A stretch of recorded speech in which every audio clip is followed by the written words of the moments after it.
I will continue to fight for the rights of my client. Just because he is accused, it does not mean that his right to life and his right to be attended to if his life is in danger is already gone.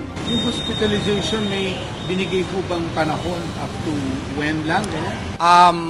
Wala po. Depende po sa recommendation po ng doktor. No? As to the details, wala pong nasabi po ang judge. Kasi even the warden affirmed the urgency of the situation last Saturday. Pastor Apollo Sikibuloy was coughing. We confirmed that. And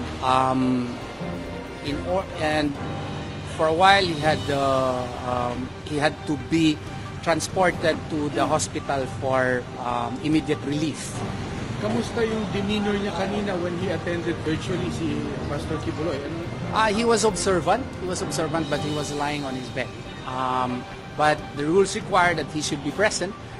He was observing the proceedings the entire time. Hindi naman siya nasalang at any point eh. No, because it was the turn yet of the private complainant. The private complainant alias Amanda. Kamusta ho ba siya ngayon? Anong iniinda niya ngayon? Coughing. May cough kasi siya. Maybe because he is not so used to the environment where he is placed now. And the ventilation may not be good for himself, knowing that he is already 74 years old. And Pastor Apollo Sikibuloy is used to nature. His house residence is in Glory Mountain, where trees are abound, as well as birds are there, and nature is there, and that's his environment. And now the environment is changed drastically, and that is why his health has responded negatively. Continuous ba sir yung appeal na hospital sa kanya? Continuous yung appeal nyo na gano'n? Nag-grant na po, kanina po. May dalawang motions kami. Nag-oppose yung prosecution, but by the grace of Allah subhanahu wa ta'ala, nag-side naman po yung korte sa amin after nag-conduct ng clarification po yung presiding judge doon sa warden po ng Pasig. Napatunayan po na totoo po yung aming mga sinasabi po sa aming motion. Yung kung pneumonia niya, is it managed already? Talagang Yeah, it's managed. And we are hoping that he will be able to fully recover. Malakas naman po si Pastor eh. Matatag siya, and we are hopeful that he can fully recover in a few days. Kung po pwede po sana. Gusto ibang dinaramdam aside from pneumonia? Sa aking basa po, wala po. Yun lang po ang findings po as of the moment po. Pag gumaling siya, tuloy-tuloy yung hospital arrest niya o pag magaling na siya? We will leave that to the court to decide. Pero ang sabi niyo na pagbigyan ngayon ay hospital arrest siya? Yes po. Wala namang sinabi kasi na wala namang sinabi kung anong period. So we will await the findings from the hospital, the tests that were conducted, as well as the recommendations of the doctor, and we leave the decision to the court.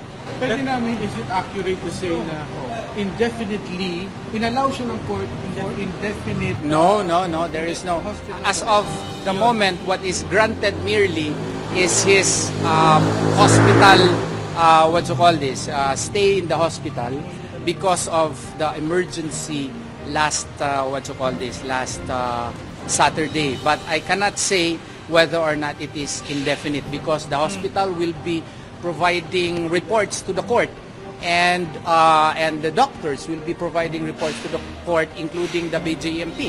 So after such are submitted to the court will make its own independent determination as to whether or not he should continue to stay in the hospital. Bigay ko ba ng guidelines ang court? Like, as of now, wala pa. Kailan yung report ulit? Yung health bulletin niya? It will be forthcoming because definitely the court will be requiring that. And besides, yung hospital mismo, yung mga doktor po dun, kailangan po magre-render yun ng reports po. Required po yan. Kaya nga attorney, ano yung time frame? Ilang linggo lang po? Ngayon hindi ko pa kasi nakita yung order mismo. Verbal yung pagkasabi kanina. So hindi ko pa masabi with definiteness. So ang for accuracy lang po, attorney, pinayagan siya magstay pa sa hospital. Yes. Not hospital arrest siya. Hindi po, And hindi then po. kapag gumaling siya, it's up to the court. It's up to the court mababalik to... siya ng Pasig. Yes po. Pero sir, Oo. as you mentioned, Pastor is used to nature and all. Baka bumalik lang ulit yung sakit niya. We will see, we will see. Tingnan natin, hindi natin kasi nadidiktahan kung ano yung feelings at saka yung health ng isang tao. Pero kung bumalik sir, halimbawa yung sakit niya, yung reason why siya na hospital ngayon, anong... I will not speculate also. But if that happens, of course, I will continue to fight for the rights of my client. Just because he is accused, it does not mean that his right to life and his right to be attended to if his life is in danger is already gone. Pero for the record lang, attorney, ano yan? Doon na kayo magpupush ng hospital arrest? Ang sa amin lang naman, ang emergency ngayon. Hindi namin i-cross yung hospital arrest until there is that clear findings from the doctors and the hospital. How will this affect his campaigning? So, halimbawa, may sakit siya, ganyan. Ubo lang naman po yun eh.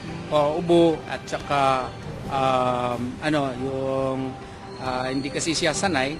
We are hoping na mag-grant yung bail at saka maka-recover siya.